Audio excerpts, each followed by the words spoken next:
थोड़ा-सा अपनी मन की भड़ास निकालना चाहता हूँ।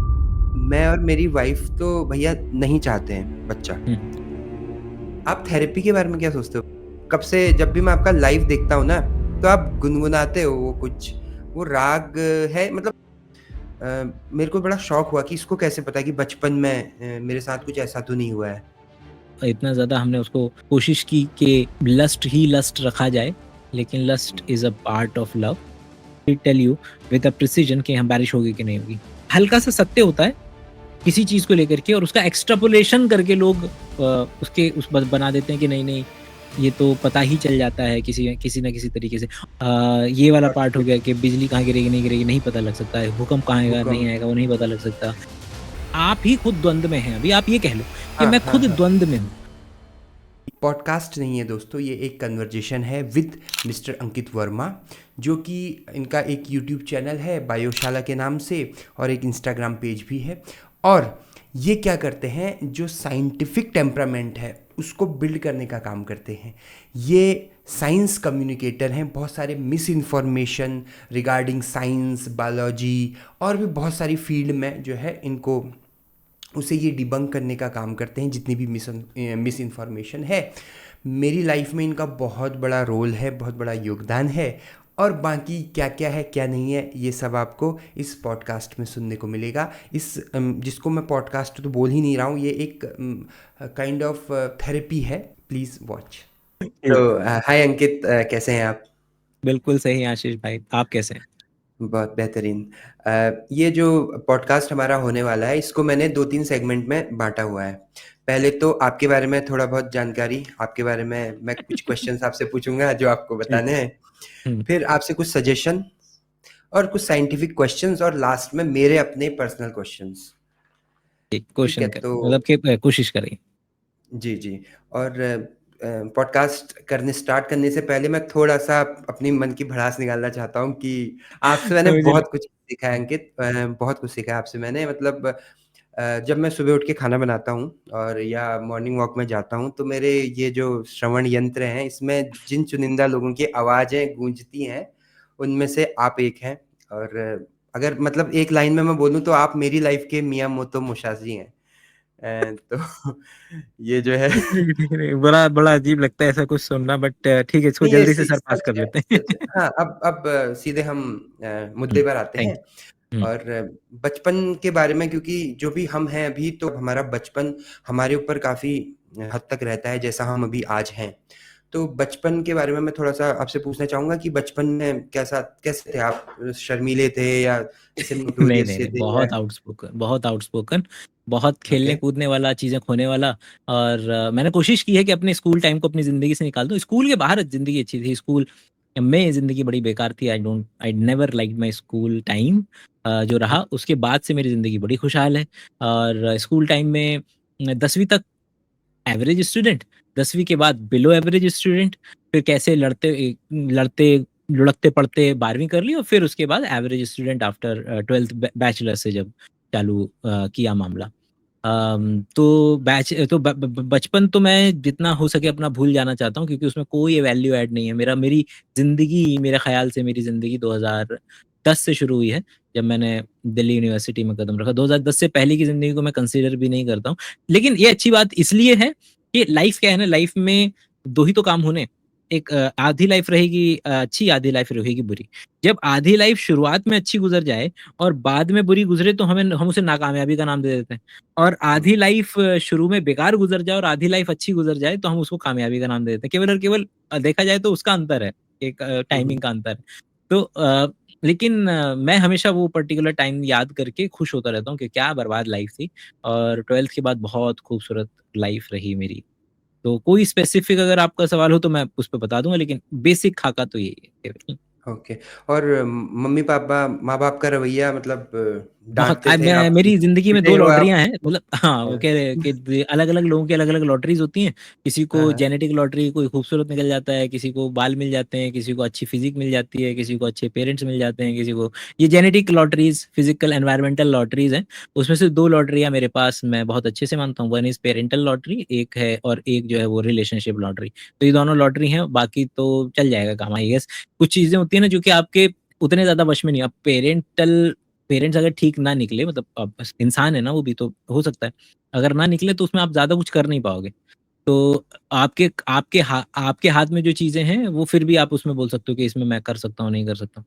इसलिए मैं इसको लॉटरी का नाम बोलता हूँ कि इसमें आप ज़्यादा कुछ कर नहीं पाएँगे। लॉटरी है तो है, जेनेटिक लॉटरी है तो है। अगर आपकी हाइट अच्छी है तो है, अब क्या कर लेंगे? तो उसी तरीके से पेरेंटल लॉटरी मेरी हमेशा से रही, मदर के मामले में चाहे पिताजी के मामले में।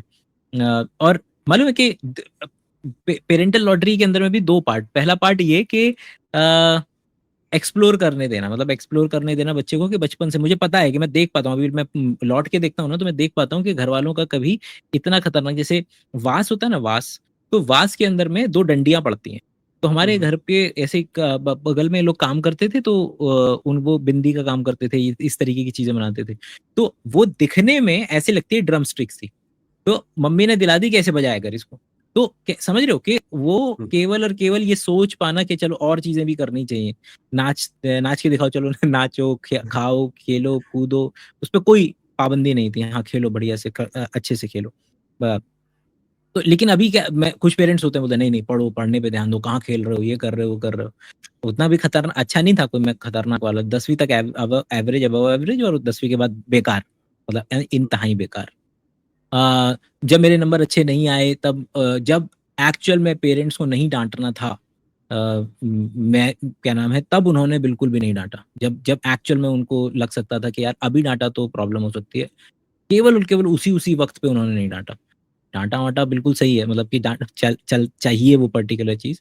एक सामंजस्य बिठाना पड़ता है ना पेरेंटिंग के लिए, क्योंकि अगर तुमने बहुत लीनियंट पेरेंटिंग कर दी तो बच्चा ही तुम्हें बेच के खा जाएगा। और अगर तुम कुछ ज्यादा ही स्ट्रिक्ट हो गए तो तुम्हारा अपने थेरेपिस्ट से वो जिक्र कर रहा होगा कि मेरा इस तरीके से पेरेंटल ट्रॉमा है।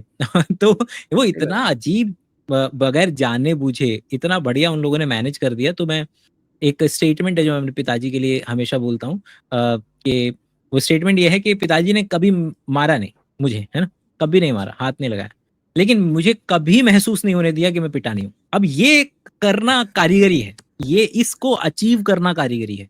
क्योंकि कि ये ठीक है, अपने बाद में एक ऑटोमेट बात होगी कि ठीक है नहीं मारा, ओके फाइन, लेकिन ये फीलिंग देना कि पीटे नहीं गए हो, तो उसके अंदर में ये भावना है कि हाँ, you were being disciplined as well, कि ऐसा नहीं है कि डिसिप्लिन, क्योंकि वरना फिर बच्चा तुम्हें बेच के खा जाएगा, पेरेंट्स को बेच के खा जाएगा। तो वो इतनी रेजर थिन लाइन है, वो कैसे चली घर वालों ने नो आइडिया, और न जानते हुए। आजकल तो लोग पेरेंटिंग के ट्यूटर, पेरेंटिंग मॉन्टेसरी स्कूल में डालना, ये करना, बच्चे के लिए सब कुछ कर रहे हैं। मैं देख पा रहा हूँ, क्योंकि अब मेरे मेरे कोर्सेज आ गए अब तो उम्र के, पेरेंटिंग। हाँ हाँ, मेरे उम्र के लोग अब बच्चे पैदा कर रहे हैं ना, तो मैं देख पा रहा हूँ कि यार ये तो वाट लगी पड़ी है इन लोगों की, तो इसकी तो हालत खराब हुई पड़ी है।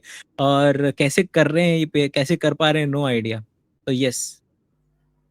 वो है कि मुझसे कोई पूछता है ना कि मुझे लाइफ में दो काम सबसे मुश्किल लगते हैं, हाँ एक तो धुन बनाना और दूसरा पेरेंटिंग। मतलब ये दोनों काम मुझे बहुत, मतलब है। ऐसे नेक्स्ट टू इम्पॉसिबल से लगते हैं। अब धुन का तो नहीं पता, लेकिन हाँ पेरेंटिंग तो भाई साहब, मतलब कि एक जीवन त्यागने वाली बात है कि आपको, मतलब मतलब पेरेंटिंग अपने आप में बहुत कुछ सिखा जाएगी। पेशेंस, कि डर, प्यार, नफरत, गुस्सा, क्या क्या नहीं सिखा जाएगी पेरेंटिंग में अपने आप। तो हम, मेरे तो बस की नहीं। तो मैं मतलब पहले भी बहुत वोकल हूँ इस बात को लेकर के, तो मेरे बस की नहीं है, इसलिए नहीं कर पाऊंगा बस। अच्छा, नौकरी नहीं करी है ना आपने कभी? हम्म। नौकरी करी नहीं, वही है अनअकैडमी, वेदांतु, जिसमें नौकरी वाला पार्ट नहीं था फील्ड। बेसिकली। हाँ हाँ बिल्कुल। हायरार्कियल सिस्टम अगर होता है तो मेरे हार्मोन सीक्रेट हो जाते हैं, तो मैं वहां से निकलना ज़्यादा प्रेफर करता हूँ। ये बहुत अच्छे से जानता हूँ कि कोई भूखा नहीं मरेगा, आराम से आप कर लेंगे लाइफ के अंदर में, कुछ ना कुछ हर बंदा कर ही लेता है। लेकिन एक हर लाइफ में कुछ नॉन नेगोशिएबल रूल्स होते हैं। कुछ होते हैं कि ठीक है आपस में बात करके कर लेंगे, कुछ होते हैं कि आप गिव इन कर दोगे, और ये हर रिश्ते के लिए एप्लीकेबल है। आप अपने पार्टनर के साथ भी कुछ होंगे स्टेटमेंट्स, तो मेरे उसी में, तो ये नॉन नेगोशिएबल वाले पार्ट में आता है। एक तो ओके। कि किसी भी तरीके से फिर बच्चा वाला जो पार्ट है वो नॉन नेगोशिएबल रूल्स है। हम्म। ठीक है, मतलब जैसे अगर मैं आपसे ऐसे पूछूं ना कि वो कनेक्टिंग द डॉट्स वाला जो स्टीव जॉब्स का एक है कि जब हम लाइफ को पीछे मुड़ के देखते हैं तो हम्म। डॉट्स कनेक्ट होते हैं, तो मतलब क्या है वो डॉट्स जो आपके, एक तो आपका आपने बताया सारी कि चीजें, ड्रीम मेरे के को तो बारे ये बात पता चल गई कि किताब के ज़रिए पता चल गई कि हम ना केवल और केवल वो डॉट जोड़ लेते हैं जो हम अपने लिए स्टोरी बनाना चाहते हैं, बस। तो अब मैंने कहने को तो मैंने थिएटर भी किया। अगर मैं कुछ थिएटर टाइप का काम कर रहा होता तो मुझे याद आता, अरे वाह! मैंने 9th में 11th में थिएटर किया था स्कूल के अंदर में, ऐसे मुझे प्राइज़ मिला था, याद आ जाता। अगर मैं अभी साइंस कम्युनिकेशन में चला गया हूँ तो मुझे याद आता है कि अरे याद है मेरे वो जो साइंस की मैडम थी, टीचर थी, उन्होंने ये एक बार इस तरीके से ये वाली बात बताई थी, ये बोला था। तो हम डॉट ऑटोमेटिकली जॉइन कर लेते हैं, पैटर्न होता नहीं है बट पैटर्न बना लेते हैं। लेकिन ठीक है, अच्छा है, कोई प्रॉब्लम वाली बात नहीं है इसमें, मतलब कोई अच्छा बुरा सही गलत वाली चीज़ नहीं है। वो पैटर्न अगर मैं देखूँ तो वो टीचिंग से जुड़ते हैं। आदमी बच्चा अपने को, अब हर बंदे का यही ख़्याल रहता है कि ट्यूशन टीचर को देखता रहता है, हाँ, ये कमा भी बढ़िया रहा है। इतने बच्चे आते हैं, वो हर बच्चे ने करा है। ट्यूशन में बैठ कर के कैलकुलेशन। कैलकुलेट करके, अच्छा इतने बिल्कुल। बच्चे बैठे हैं, इतने बैचेज़ लगते हैं, तो इतने रुपए हो गए और अपनी बढ़िया ज़िंदगी चल रही है, और क्या चाहिए। तो यस, तो टीचिंग वाला था हमेशा से, बकैती करी हुई है, तो ये दोनों को मिक्स कर दिया कि बकैती कर लो और उसमें टीचिंग वाला पार्ट ऐड कर दो। तो जैसे बिजनेस बिजनेस कर रहे हैं आप, फॉर एग्जांपल, हम जो ये मतलब जो भी है आपका, तो ये बचपन से था मतलब आपके दिमाग में कि बिजनेस ही करना है, जॉब नहीं करनी है, या ये टाइम टू टाइम जैसे जैसे उम्र बढ़ती रही, अंडरस्टैंडिंग आती रही और आपने गो विद द फ्लो कभी वाला? कुछ डिसाइडेड नहीं था, और शायद थोड़ा बेटर होता है डिसाइडेड कर लो ना, तो फिर शायद तुम नई चीजें ट्राई करने से डरते भी हो, क्योंकि तुमने अपनी इतनी इतनी हार्ड इमेज बना ली अपने माइंड के अंदर में खुद के लिए ही, कि हम्म। उससे अगर डाइग्रेस करते हैं तो खुद के साथ ऐसे धोखा सा फील हो सकता है। तो कभी नहीं था, पहले कभी चल रहे हैं, पता भी नहीं था कि आगे रिसर्च में जाना होगा। वो तो बायोमेडिकल बीएससी कर लिया, फिर उसके बाद एंट्रेंस एग्जाम निकल गया, उसमें जो कॉलेजेस मिल गए उसके अंदर में चले गए, वहाँ पे कुछ नई चीज़ मिल गई, वहाँ से पढ़ाई में किताबों का पहली बार रुझान मास्टर्स में आया, वहाँ से फिर लगा कि नहीं अपनी औकात तो है नहीं, फिर जियो रिवॉल्यूशन आ गया, सब चीज़ें ऐसे ऑटोमेटिकली आती जा रही हैं, पता भी नहीं चल रहा। किसको पता था एडटेक रिवॉल्यूशन होगा, कि हाँ। एडटेक आएगा या जियो का रिवॉल्यूशन हो जाएगा, इंटरनेट आ जाएगा सबके ऊपर में, नोबडी न्यू इट। तो बस I am ready for everything कि भैया मेरे कोई ज़्यादा दुनिया बदलनी नहीं है, अपना लाइफ बेसिक चल जाए। I always watching I loved watching movies, अलग अलग चीज़ें करना हमेशा से पसंद था। तो अभी भी मैं वो हर दिन I am so grateful to my life कि मैं हर दिन वो काम करता हूँ जो मैं हमेशा से करना चाह रहा था, और वही कर रहा हूँ, उसके ज़रिए कमा भी पा रहा हूँ, और ज़्यादा कुछ है नहीं। तो कोई रूल नहीं है, पॉइंट इज़ कि कोई ऐसा खास रूल नहीं है।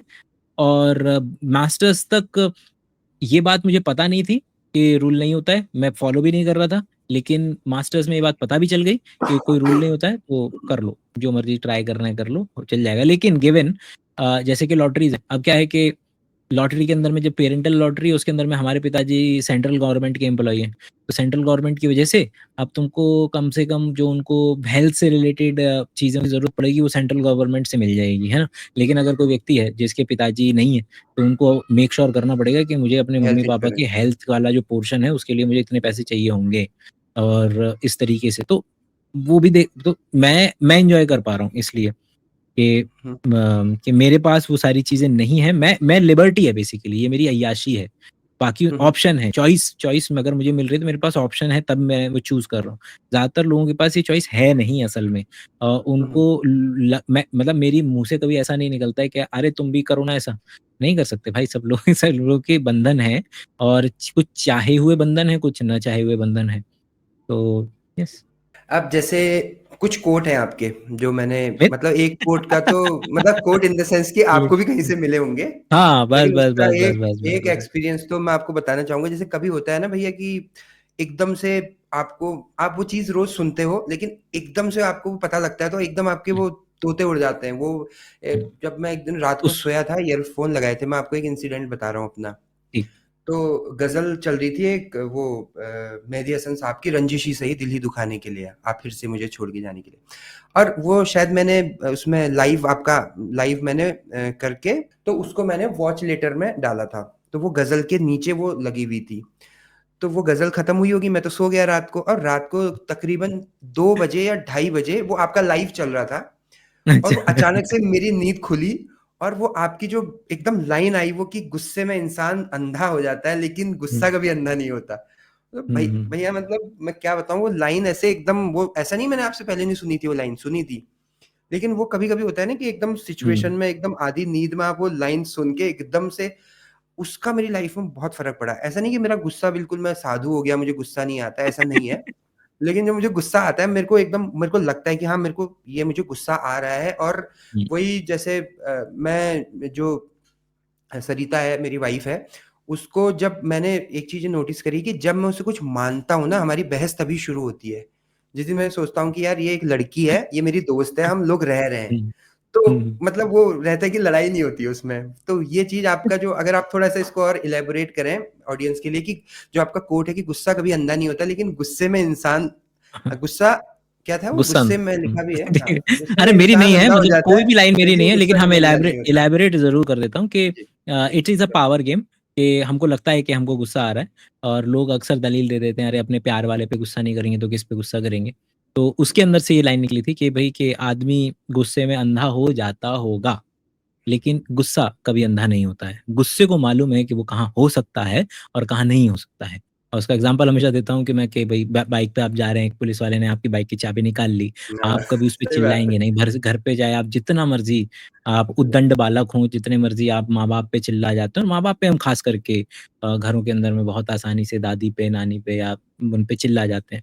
तो लेकिन अभी आप पिताजी को लेकर के मैं एग्ज़ाम्पल देता हूँ कि घर में जो पिताजी हैं, जो अगर चिल्लाने का जिनका स्वभाव है अपने-अपने घरों में, वो कभी भी चाह कर के आप अगर हमारे पिताजी दिल्ली पुलिस में हैं, तो वो कभी भी अपने एएसपी, डीसीपी पे नहीं चिल्लाएँगे, चाहे उन्हें कितनी भी गलत बात पे वो सामने वाला व्यक्ति डाँट रहा हो, चाहे कितनी भी गलत बात कह दी गई हो, लेकिन वो कभी चाह कर के भी नहीं चिल्ला पाएँगे एज़ कम्पेयर टू घर पे आकर के जितनी आसानी के साथ वो अपनी पत्नी पे चिल्ला सकते हैं।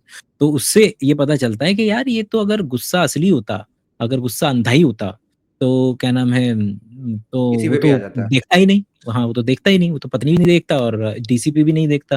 लेकिन अगर वो बॉस भी नहीं देख रहा देखता। है तो इसका मतलब है कि वो जज कर रहा है, हर वक़्त जज कर रहा है, तो उसको मालूम है।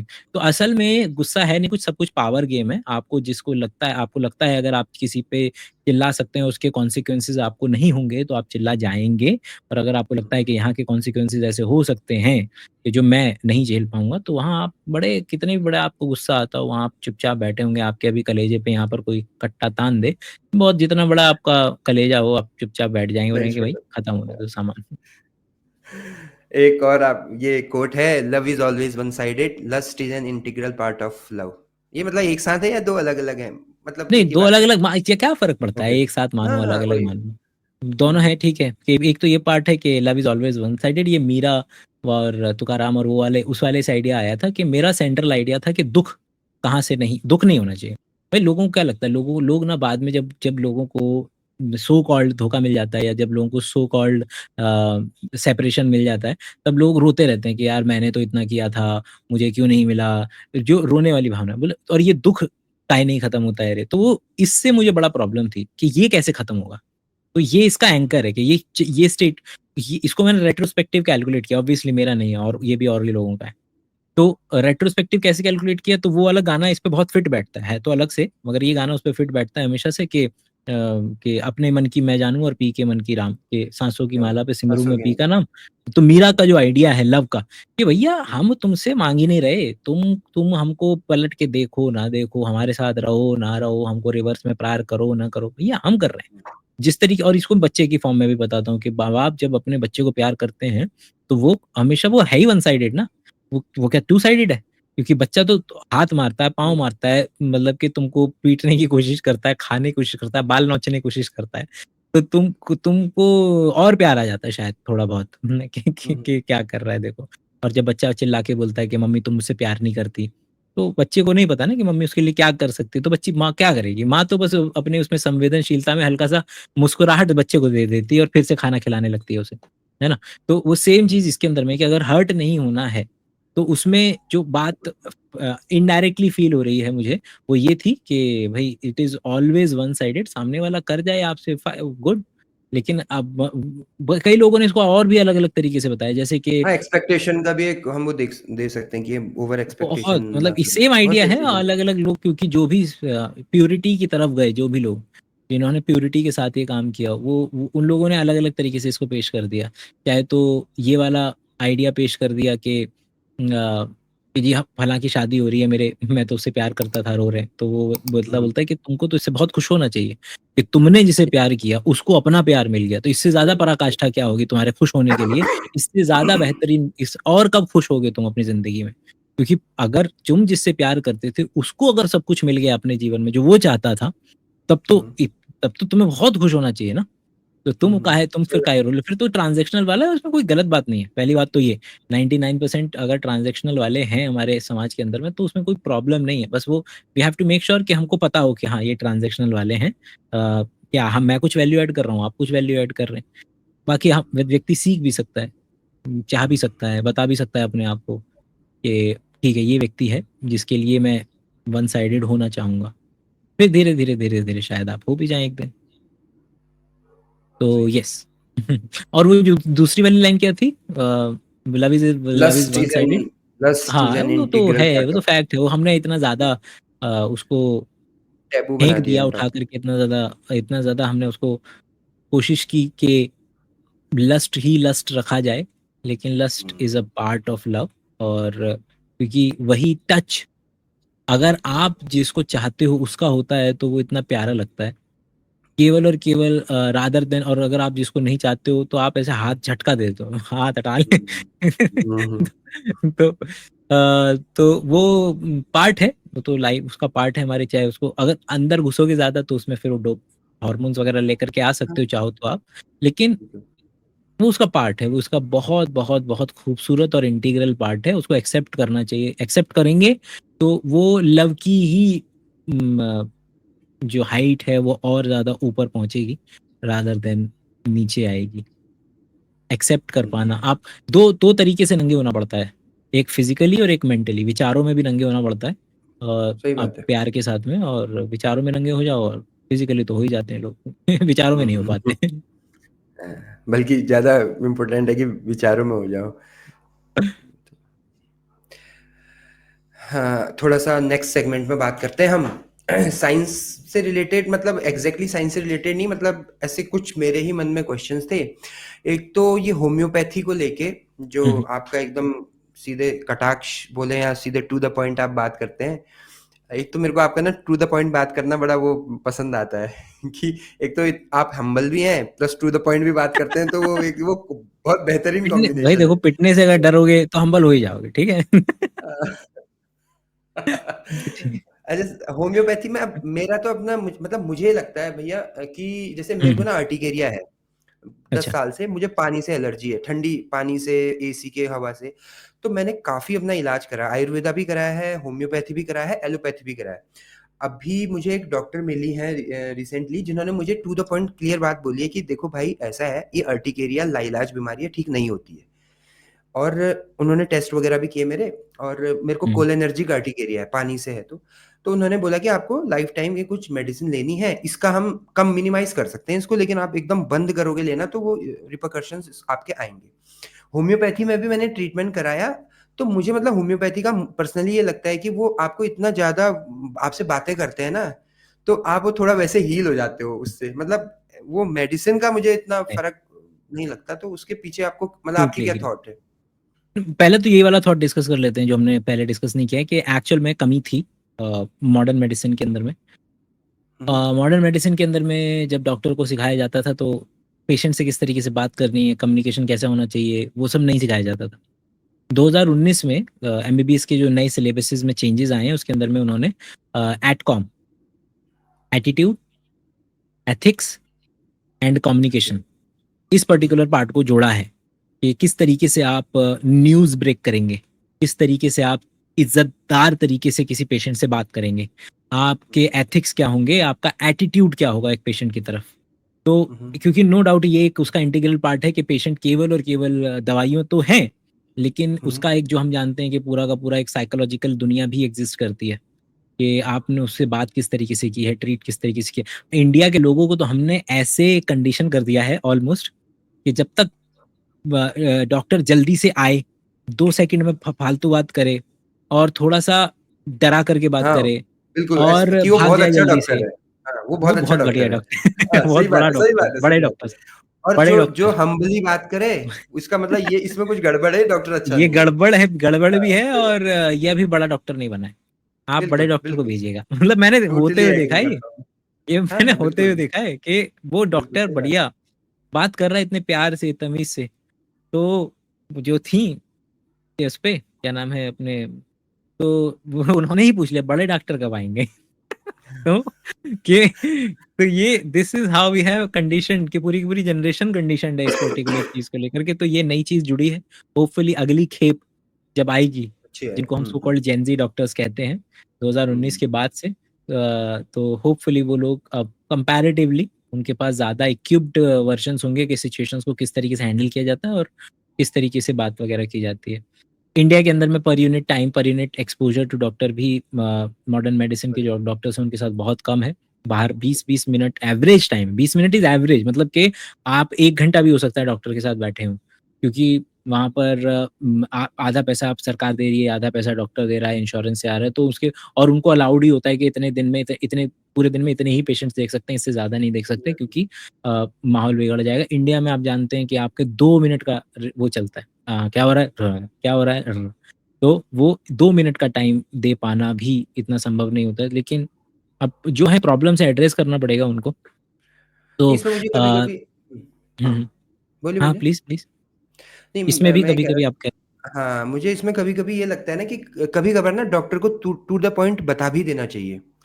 डॉक्टर क्या करते हैं कि मतलब उसको इतना अपने को फ़ायदा हो करके इतना ज़्यादा उसको लाग लपेट के बताते हैं कि पेशेंट को लगता है कि मैं ठीक हो ही जाऊँगा। मतलब जैसे अगर उसको प्रॉब्लम है और उसकी प्रॉब्लम सच में ऐसी है जो ठीक होना बहुत मुश्किल है, तो उसको बड़े प्यार से डॉक्टर को बोल देना चाहिए कि भैया और ये प्रॉब्लम लेकिन पार्ट में टू आई एग्री, मैं पहली बात तो एग्री करता हूँ।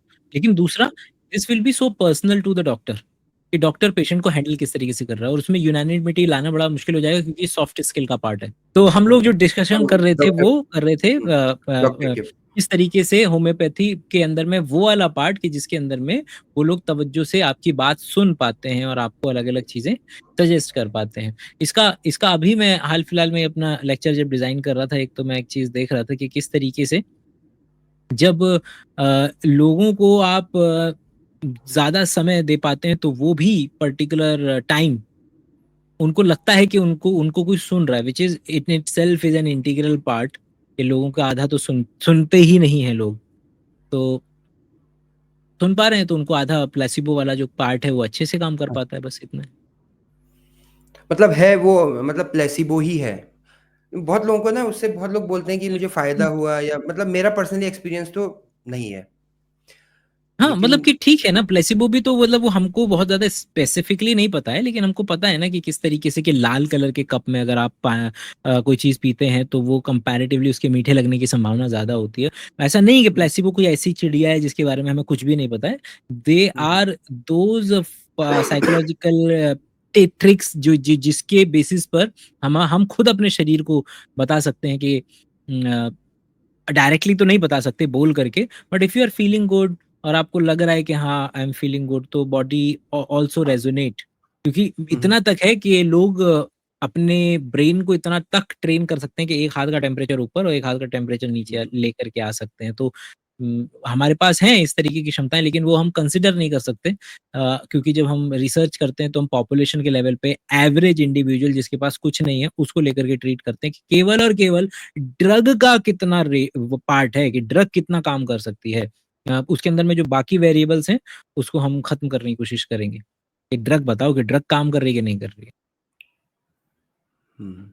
फिर ये भी है इसमें कि जैसे होम्योपैथी में अब तो शैम्पूज़ भी वो लेते हैं। तो अब वो शैम्पू का अगर हम देखेंगे तो फिर वो तो मैं मतलब उसमें एसएलएस भी वो मॉडर्न मेडिसिन अगर हम जिसको बोलते हैं, वो भी हो सकता है। मतलब ज़रूरी थोड़ी है कि वो होम्योपैथी में ही हो।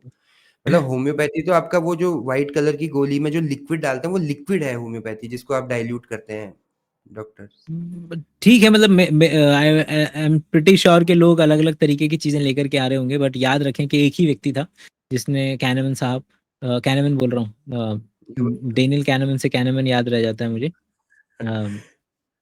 बट उनका नाम भी इसी तरीके से साउंड करता है, यू जिन्होंने अ, एक यू व्यक्ति हैं जिन्होंने अरे क्या नाम है? सैमुअल यू हाँ, सैमुअल ह्यूमन ह्यूमन करके ह्यूमन कैनमन, कुछ सैमुअल ना। फादर ऑफ होम्योपैथी, फादर अरे ऑफ वो ह्यूमन होम्योपैथी। ह्यूमन करके था ना, एच से था सैमुअल कुछ। हैनेमन, कैनमन हाँ नाम मैं बोलता हूँ, हैनेमन तो हाँ, कैनमन ह्यूमन याद ह्यूमन रह बोल रहा हूँ जाता मैं भी। हाँ, है। ठीक। Samuel Hahnemann. और तो एक व्यक्ति किस तरीके से दुनिया जहान की, और उसके अंदर में सारे इलाज वगैरह हैं, और उसी हम्म। के अलग अलग परमुटेशन कॉम्बिनेशन लगा करके पढ़ करके लोग, मतलब आई एम नॉट श्योर कि मैं क्या बताऊं इस पे, इतनी ज्यादा बार मैं बोल चुका हूँ कि कोई स्पेसिफिक क्वेश्चन हो तो वो डिस्कस करते हैं, चलो जैसे कि ये वाला पार्ट था। हाँ, अच्छा ठीक है। वो तो हमारा क्लियर भी हो गया ना, होम्योपैथी। अच्छा, बीच में जब हम ऑडियो में वो ब्रेक हो गया था, हम कुछ पॉइंट डिस्कस कर रहे थे। वो जो हम्म। आप बोल रहे थे डॉक्टर का मतलब बोलने का तरीका, उसका काफ़ी इम्पैक्ट पड़ता है। अच्छा, इसमें मुझे एक चीज़ ये लगती है कि उसमें जैसे उसका फ़ायदा आयुर्वेदा और ये होम्योपैथी वाले उठा लेते हैं। वो फायदा ज़्यादा क्या, टाइम मतलब से कि कि इसमें तो यही है कि भाई, मतलब मैं तो इसको वैल्यू एडिशन ही बोलता हूँ कि भैया तुम अल्टीमेट जो सफर कर रहा है बंदा, हुँ, उसको दो ही चीज चाहिए होंगी, या तो भैया उसको फिजिकली सब वो कर दो, सही कर दो, या फिर आप उसको मेंटली सही करने की कोशिश कर लो। तो उसको जब दिखता है कि कहीं जगहों पर नहीं हो रहा है, तो एक तो चीजें ट्राई करेगा, कि अलग अलग जगह जाएगा, चीजें कोशिश करेगा कि ट्राई कर पाए, उम्मीद करेगा। और जब कभी पर किसी फैक्टर की वजह से चीजें काम कर जाती हैं, तो फिर हमको तो और ज्यादा स्टडी करने की जरूरत है। लोग क्या करते हैं कि भारत के अंदर में मैं जो देख पा रहा हूँ, वो इतना ज्यादा सेपरेट आउट कर दे रहे हैं चीजों को कि नहीं नहीं अलग अलग कर दो इनको। मैं तो कह रहा हूँ कि और मिल के ज्यादा नहीं रख सकते। कर दो, और देखो कि स्टडी करके कि जो जो चीजें एक्चुअल में काम कर रही हैं उनको रख लो, डबल ब्लाइंड कंट्रोल में काम कर रही हैं उनको रख लो, जो नहीं कर रही हैं उनको हटा सकते हो आप। और उसके अंदर में जो सॉफ्ट स्किल वाला पार्ट है, वो दोनों चीज, दोनों लोग एक्सेप्ट, दोनों लोग अगर इस्तेमाल कर सकें तो, कि किस तरीके से हैंडल करना है पेशेंट को, इस कौन सी चीजें असल में काम कर पाती हैं, बिहेवियरल साइकोलॉजी किस तरीके से काम करती है। अब तो और भी ज्यादा अच्छे तरीके से हमें इनकी इनकी जानकारी है, तो करेंगे लोग, मतलब ठीक है। अच्छा भैया, मुझे ना एक क्वेश्चन काफ़ी टाइम से आता है मेरे माइंड में। जैसे एनिमल्स होते हैं कि फ्यूचर प्रिडिक्ट कर सकते हैं एनिमल्स, मतलब फ्यूचर इन द सेंस कि जैसे अर्थक्वेक आने वाला है, तो एनिमल पहले ही वो उसका है कुछ इससे मिलती-जुलती पर। चीज़ें एग्ज़िस्ट करती हैं। असल में क्या होता है ना, जब मिलती-जुलती चीज़ें एग्ज़िस्ट करती हैं, उसी का एक्सट्रापोलेशन कर देते हैं लोग और उसको वो मानने लगते हैं। जैसे कि बारिश प्रेडिक्ट करना, वो कंपैरेटिवली आसान है। कि बारिश क्या होता है कि एक ख़ास तरीके का रेशियो बनता है नमी का, हवा का, और ये नमी का रेशियो और हवा का रेशियो, या दूर कहीं पे जब बारिश होती है तो एक पर्टिकुलर बैक्टीरिया मिट्टी में जब गिरता है, वहां पर एक खास में धरती की गंध, सुगंध जिसको बोलते हैं, उसको पर्टिकुलर उसके अंदर में खास तरीके के मॉलिक्यूल्स होते हैं, जिसको कि पेट्रिकोर नाम दिया गया था, कि पेट्रिकोर जिसको स्मेल बोलते हैं, और वो किस पर्टिकुलर खास बैक्टीरिया की वजह से आती है। कुछ पर्टिकुलर जानवर उसके लिए सेंसिटिव होते हैं, तो एक्चुअल में वो बता सकते हैं कि आपको नहीं पता लग चलेगा कि बारिश का माहौल बन रहा है कि नहीं बन रहा है, लेकिन they can hmm, actually tell you with a precision कि हम बारिश होगी कि नहीं होगी। लेकिन हाँ, जिन चीज़ों के बारे में, जैसे कि उम, ये वाला पार्ट हो अर्थक्वेक, गया कि बिजली कहाँ गिरेगी, नहीं गिरेगी, नहीं पता लग सकता है। भूकंप कहाँ आएगा, नहीं भूकंप। आएगा, वो नहीं पता लग सकता। इसके अलावा तो कुछ चीज़ें हैं, वही वही हमेशा से यही होता रहा है कि उस हल्का-सा सत्य होता है किसी चीज़ को लेकर के, और उसका एक्सट्रापोलेशन करके लोग उसके उस ब बना देते हैं कि नहीं, नहीं, ये तो पता ही चल जाता है किसी किसी न किसी तरीके से। और अगर है भी, तो आओ ना, मतलब डिस्कस करते हैं, उसको निकालने की कोशिश करेंगे, ठीक रादर है। देन कि उसको पूरे एकदम से ही डिस्कार्ड कर देना, नहीं नहीं ऐसा कुछ नहीं हो सकता, वैसा कुछ नहीं हो सकता। हुँ। अ, अच्छा भैया, मेरे को एक बात, जो जैसे मैं जो ये क्वेश्चन पूछ रहा हूँ ना, इनका आपस में कोई लिंक नहीं है। जो मेरे दिमाग में आ रहे हैं, कुछ तो मैंने लिखे हुए हैं, कुछ तो मेरे दिमाग में आ रहे हैं। जैसे आपने हैंड की बात करी थी कि अपने टेम्परेचर को कम ज़्यादा कर सकता है। मतलब जैसे कोई राइट हैंड का लिखता है, जैसे मैं राइट हैंड से लिखता हूँ और सरिता लेफ्ट हैंड से लिखती है, तो उसका क्या ये जेनेटिक तो नहीं होगा या आदत है? मतलब कैसे? क्या है ये, जेनेटिक है। आदत ही? ये अच्छा, वूम में ही डिसाइड हो जाते हैं हमारे जीन्स, क्या नाम है, हमेशा से ही ओके, जो हैंडेडनेस है उसके जीन्स हैं हमारे पास, और हम बहुत ज़्यादा अच्छी एक्यूरेसी के साथ प्रेडिक्ट कर सकते हैं कि ये बच्चा पैदा होने के बाद राइट हैंडेड वाला होगा या लेफ्ट हैंडेड वाला होगा। पहली बात तो ये, ओके।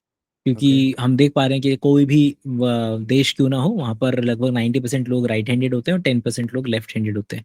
और इसके भी इवोल्यूशनरी एडवांटेजेस हैं कि किस तरीके से कि अगर आपके 2 हाथ हैं और दोनों हाथ केवल 15 न्यूटन का फ़ोर्स 15 न्यूटन ये लगा सकता है, 15 न्यूटन हुँ, ये लगा सकता है।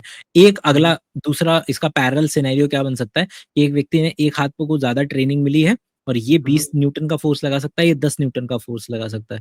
तो जब लड़ाई होगी, जब फ़ायदा होगा तो इन लोगों को ज़्यादा फ़ायदा मिलेगा जो एक हाथ से 20 न्यूटन लगा पाया क्योंकि जब लड़ाई हो रही थी, तो हाथ हुँ, से कुछ स्लैश करने के लिए, मारने के लिए, कुछ तोड़ने के लिए वो 20 न्यूटन तक पहुँच पा रहा है एक हाथ के ज़रिए। तो लॉजिकली भी ये बात ज़्यादा अच्छी समझ में आ रही है कि ओके फाइन कि एक डेक्सटेरिटी आ पाना जिसको हम लेफ्ट हैंडेडनेस या राइट हैंडेडनेस बोल देते हैं। डेक्सटेरिटी आ पाना अपने आप में इवोल्यूशनरी एडवांटेज लेकर के आ रहा था और वो धीरे-धीरे हमारे जीन्स के अंदर में भी निहित होता चला गया और हम एक्चुअल में अच्छी खासी उसके साथ प्रेडिक्ट कर सकते हैं। ऐसा नहीं है कि लोग ट्रेन अपने आप को नहीं कर सकते। ट्रेन करके लोग एम्बीडेक्स्ट्रस भी हो जाते हैं कि अगर आपका एक हाथ अच्छे से लिख पा रहा है, तो आप इस हाथ से हुँ, धीरे-धीरे प्रैक्टिस कर हुँ, करके हुँ। इसको भी अच्छा कर सकते हैं। जिन लोगों का एक हाँ, हाथ कट जाता है, तो वो हाँ, प्रैक्टिस मेरे कर फादर के करके फिर साथ यही अपने दूसरे सिनेरियो हाथ है। से सीख हुँ, जाते हैं। यहाँ तक कि लोग पाँव से हुँ, लिखना जो है वो सीख जाते हैं। हुँ, हुँ, तो वो सीखा तो सीखने वाला एंगल तो है उसके अंदर में, हुँ, लेकिन हाँ, हुँ। इसका क्या कहेंगे, इसका जेनेटिक कंपोनेंट भी एक्सिस्ट करता है। ठीक है।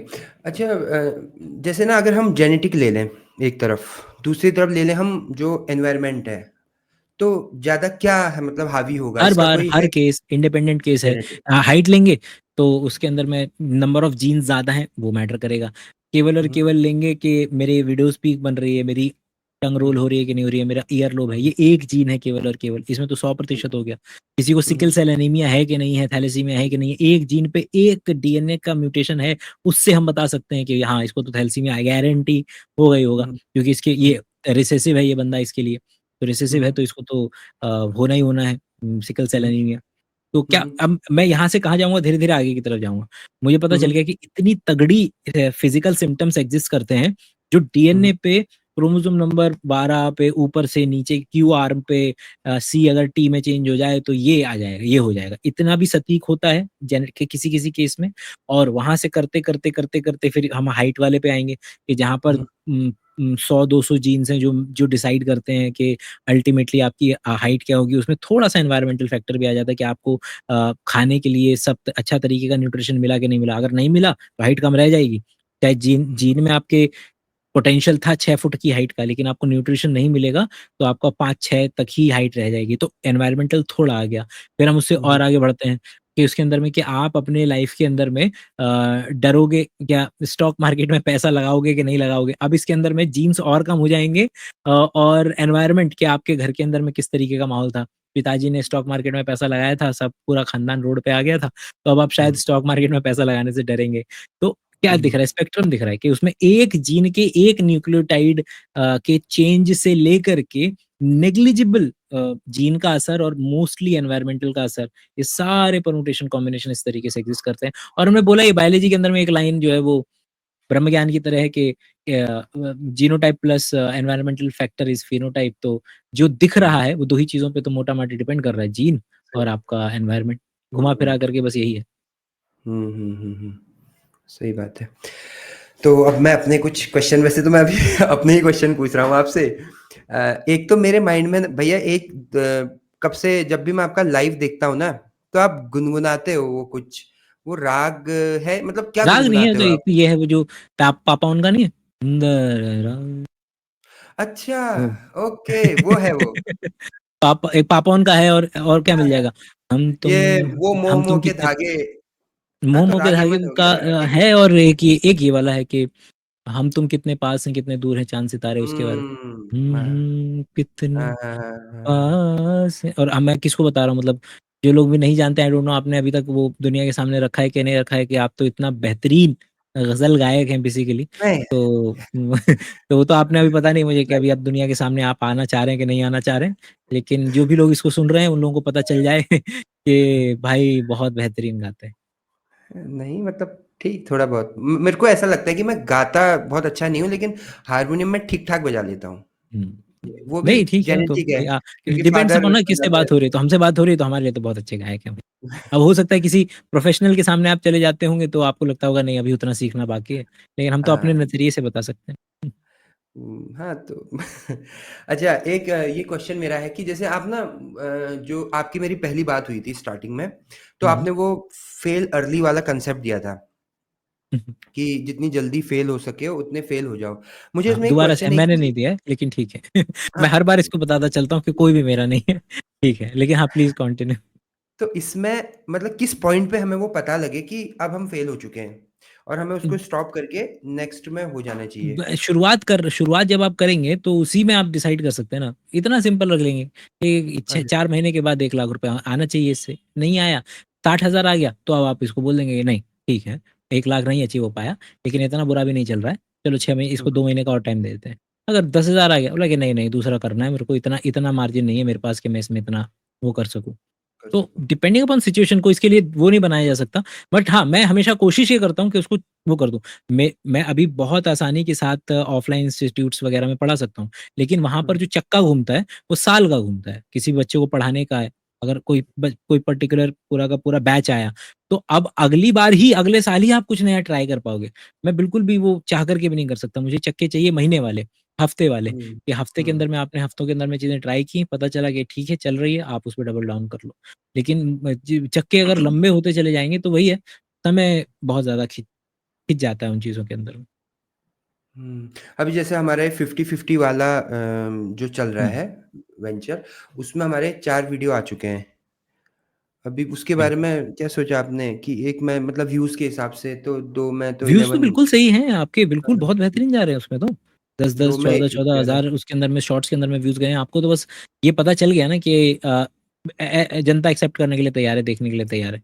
और इसका मतलब है कि आपको बस अपने लेवल पे डबल डाउन करने की ज़रूरत है। कोई व्यक्ति और होता, तो उसके अगर व्यूज़ ना आ रहे होते, क्योंकि जितना मैं डालता हूँ उसके भी उतने व्यूज़ आते हैं, जितने आपने डाले उसके भी उतने व्यूज़ आ रहे हैं। तो इसका मतलब है कहीं भी इस चीज़ में तो प्रॉब्लम है ही नहीं कि जनता नहीं देखना चाह रही है, वो देखना चाह रही है।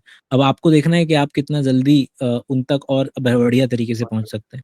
हाँ, मैंने अब स्टार्ट तो किया है, मैं अपने चैनल पे भी डाल रहा हूँ मतलब उस तरह हुँ। के कंटेंट और आपके में भी दोनों में चल रहा है।